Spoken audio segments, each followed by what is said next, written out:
Hello and welcome to my YouTube channel. My name is Kutemwa Masafwa and I am an international student at Xavier University of Louisiana in New Orleans.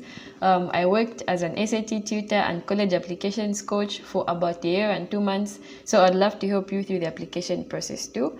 As you have seen from the title of this video, today we'll be looking at how to use the Common App, just taking a tour of it, and I'll be giving you some tips as we go along. So this is just the first video in a sequence, so be sure to subscribe so that you don't miss out on the rest of the videos to come. Okay, so first of all, what is the Common App?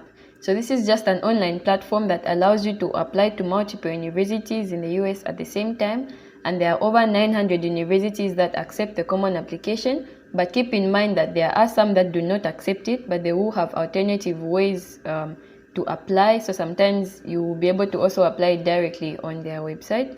So the Common App is easily accessible. You can just find it through a Google search, make an account using an email, and this is how it's going to look. So first of all, we have the dashboard, but we'll start with the Common Application, because this is where you are going to start from. So this will just contain general information about you, and it will go to all the universities that you submit your application to. So you only have to fill this in once, and every time you submit your application, this will go along with it. So we have the profile, which has your personal information, your address, your contact details, your demographics, your language, your geography, and nationality. So this is basic information. It's just information about yourself. And then we have the Common App fee waiver. So this is an important part.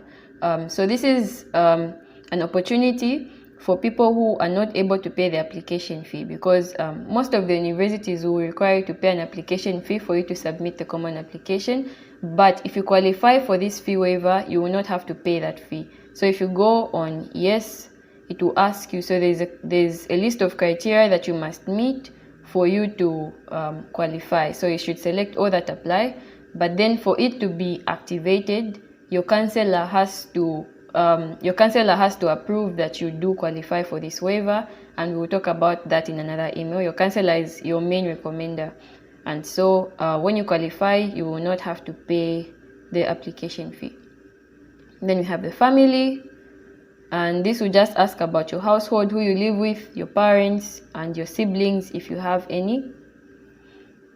Then you have the education part, which will ask about your high school experience. So if you've gone to more than one high school, you have that allowance as well, other secondary or high schools.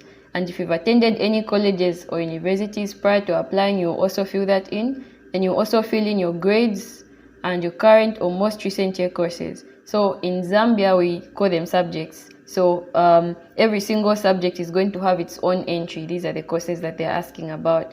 And you will not be the one to submit the copy of your results. Your counselor will be the one to submit those. So it's important that your information is correct and it corresponds with the one that your counselor is going to submit.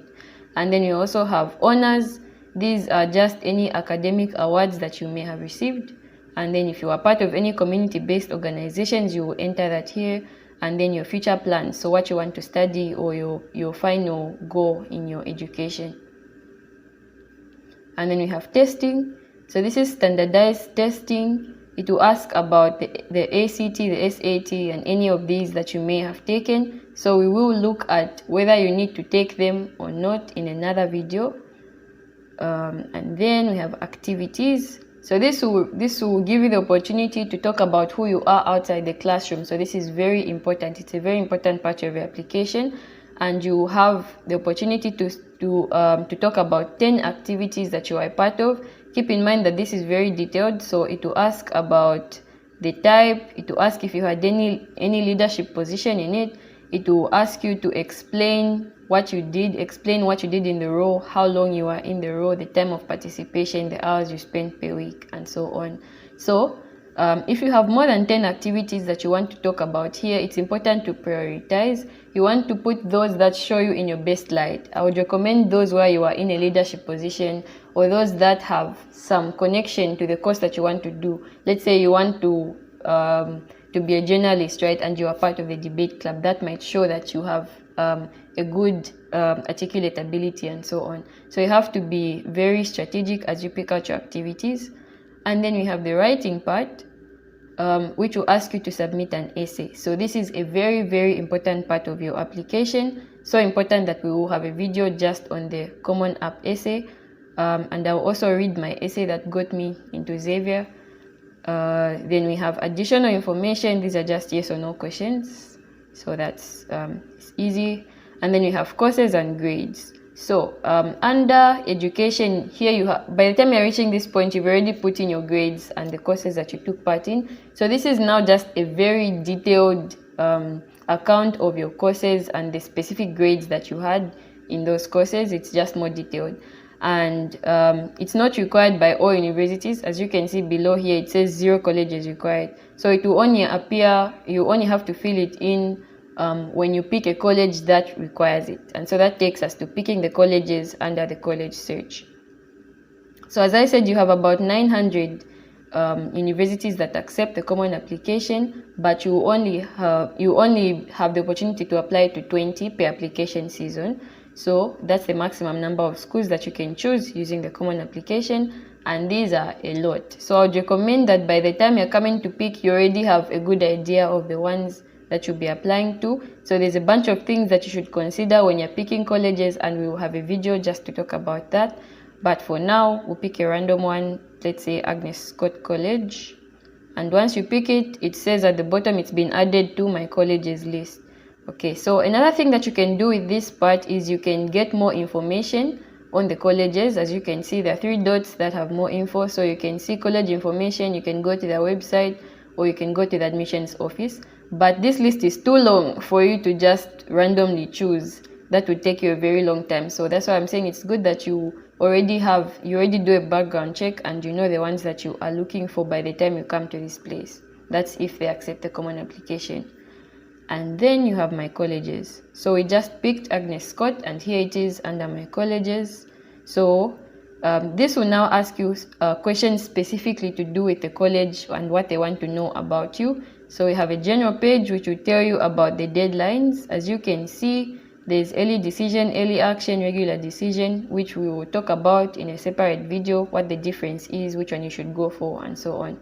So this is just the general part. And then when you go to questions, it will ask you a lot of questions as well, to ask you general information, what course you want to study. Sometimes you can even apply for a scholarship just using this.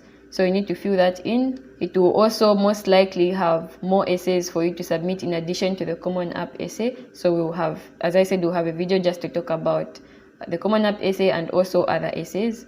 And then you have recommenders. So this is also a very important part of your application, and we will talk about it in a separate video.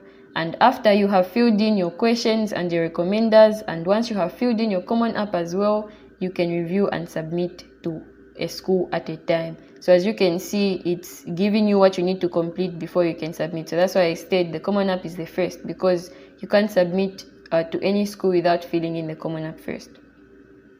Okay, so we have the dashboard, and this will just give you a general account of the schools that you've chosen. So as you can see, there's Agnes Scott, and the application is in progress. So it will show you those that you've submitted to, and those that you are still filling in the details for. And then we have financial aid resources at the far end, and this gives you general information about applying for financial aid. So I assume most people watching this video are international students. So whenever you see the word FAFSA, this has to do with federal aid, and it's aid from the US government. And so because it's from the government, international students do not qualify for it. So do not worry about the FAFSA. But there are other ways that you can use to apply for scholarships. I'm here on a full scholarship, and I'm from Zambia. I'm an international student. So we'll also have a separate video to talk about what you should do when you are applying for financial aid and so on. So that's how easy the Common App is to use. I hope that was helpful. So in our next video, we'll be looking at recommendations. We'll look at the standard that your recommendations are supposed to meet, and then we'll look at how to choose your recommenders and so on. So make sure that you subscribe if you are new here, and also make sure that you share this video with people you think would be interested in or need this content. And thank you so much for watching.